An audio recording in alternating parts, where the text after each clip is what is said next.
అక్రమము విస్తరించుట చేత అనేకుల ప్రేమలు ఏమైపోతాయంటే చల్లారిపోతాయని చెప్తా ఉన్నారు. నిజమండి, మాట నిజం. ఎందుకంటే మన నిత్య జీవితంలో, మన దైనందిన జీవితంలో మనం ఆలోచించి చూస్తే ఇవాళ ప్రేమ కలిగినటువంటి వారు లేరండి. ఇవాళ ప్రేమ కలిగినటువంటి వారు లేరు.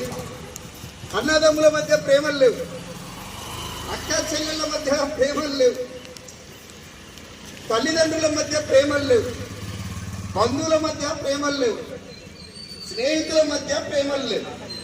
ఏమైపోతా ఉంది? ప్రేమ చల్లారిపోతా ఉంది, అంతమైపోతా ఉన్నది. ఈ ప్రేమ ప్లేస్ లో ఏమొచ్చి కూర్చుంది అయ్యానంటే స్వార్థం వచ్చిందండి. ఏమొచ్చింది? స్వార్థం వచ్చింది. ప్రేమైనటువంటి ప్రజలారా, ఇవాళ ఎంత స్వార్థం పెరిగిపోయిందంటే మనుషుల్లో, సొంత అన్న బాగుపడితే తమ్ముడు వచ్చుకోలేదండి.